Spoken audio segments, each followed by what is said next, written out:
सोचो, आज हम मार्स पर भी नहीं हैं। आज हम मार्स के मून पर खड़े हैं। एक ऐसा मून जहां ग्रेविटी इतनी कम है कि एक गलत स्टेप और तुम स्पेस में हमेशा के लिए खो जाओ।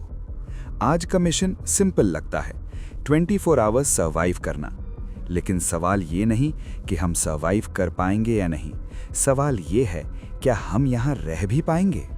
क्योंकि जो जगह हम चूज कर रहे हैं वो मून से भी ज्यादा डेंजरस है।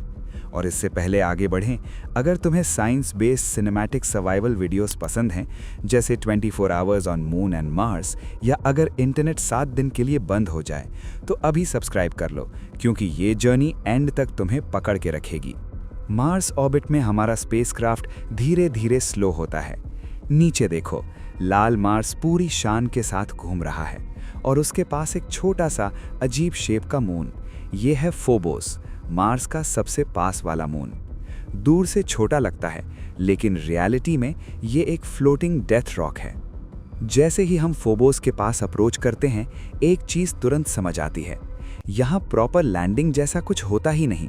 ग्रेविटी इतनी कम है कि ज्यादा फोर्स लगाया तो तुम सीधा वापस स्पेस में बाउंस हो जाओगे। लैंडिंग नहीं, सिर्फ एक कंट्रोल्ड टच। और जैसे ही हम सरफेस को टच करते हैं, सबसे पहला शॉक लगता है। यहाँ खड़े रहना भी एक चैलेंज है। अर्थ पर जहाँ ग्रेविटी हमें नीचे खींचती है, फोबोस पर ग्रेविटी लगभग 0 है। एक छोटा सा जंप और तुम स्लो मोशन में हवा में तैरने लगते हो।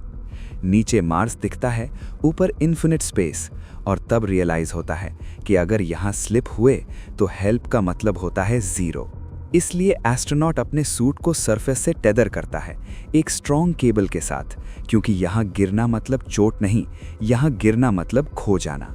और यहीं पे सबसे खतरनाक चीज़ शुरू होती है, साइकोलॉजिकल फियर। 6 घंटे बीत जाते हैं, ऑक्सीजन लिमिटेड है, एनर्जी धीरे धीरे कम हो रही है। फोबोस पर दिन रात का साइकिल भी नॉर्मल नहीं होता। कभी सनलाइट सीधा फेस पर पड़ती है, कभी अचानक शैडो आ जाता है। टेम्परेचर एक्सट्रीम है, कभी सूट जलने लगता है, कभी ठंड हद से ज़्यादा हो जाती है। और यहीं पे मैं एक बात क्लियर बोल देता हूँ, अगर तुम ऐसे इंटेंस सर्वाइवल सिनेरियोज एंजॉय करते हो तो सब्सक्राइब ज़रूर कर लो, क्योंकि अभी असली प्रेशर आना बाकी है। 12 घंटे क्रॉस होते ही बॉडी थकने लगती है।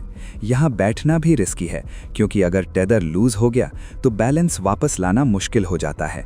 हर मूव कैलकुलेशन के साथ लेना पड़ता है, हर सांस के साथ एक थॉट, कितनी हवा बची है।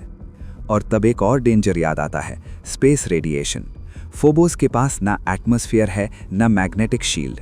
रेडिएशन डायरेक्ट बॉडी पर हिट करती रहती है। धीरे धीरे सेल्स डैमेज होते हैं, फोकस टूटने लगता है, दिमाग गलतियां करने लगता है। 20 आवर्स क्रॉस होते ही एक सवाल दिमाग में घूमता है, क्या हम गलत जगह आ गए हैं? क्योंकि मून पर कम से कम सरफेस स्टेबल होती है, लेकिन फोबोस पर तुम लिटरली स्पेस के एज पर लटके हुए हो। नीचे मार्स, ऊपर डार्कनेस। और अगर सूट का एक भी सिस्टम फेल हुआ तो सिर्फ 10 सेकेंड्स में सब कुछ खत्म। इस पॉइंट पर सिर्फ एक ही गोल होता है, 24 आवर्स कंप्लीट करो। और हाँ, अगर तुम अब तक वीडियो देख रहे हो तो एंड तक ज़रूर देखना और सब्सक्राइब करना मत भूलना, क्योंकि एंड में एक ऐसा ट्विस्ट है जो पूरी ह्यूमैनिटी के फ्यूचर पर सवाल खड़ा कर देता है। लास्ट के 2-3 आवर्स सबसे हैवी होते हैं।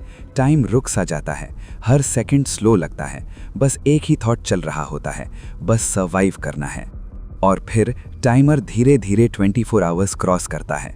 हम मार्स के मून पर सर्वाइव कर चुके होते हैं, लेकिन यहीं पे एक फाइनल शॉक मिलता है। फोबोस पर सर्वाइव करना पॉसिबल है, लेकिन यहाँ रहना ह्यूमन बॉडी के लिए लॉन्ग टर्म ऑलमोस्ट इम्पॉसिबल है। और तब एक और बड़ा सवाल सामने आता है, अगर फ्यूचर में ह्यूमंस मार्स पर बेस बनाते हैं तो क्या उनके मून सिर्फ रिसर्च के लिए होंगे या इमरजेंसी शेल्टर के लिए? क्योंकि यहाँ गलती का मतलब डेथ नहीं, इटर्नल आइसोलेशन है। और इसी सवाल का जवाब मैं नेक्स्ट वीडियो में एक्सप्लोर करूंगा। इसलिए वीडियो एंड तक देखना और सब्सक्राइब ज़रूर करना, क्योंकि आगे सिर्फ साइंस नहीं, ह्यूमन डेस्टिनी की बात होने वाली है।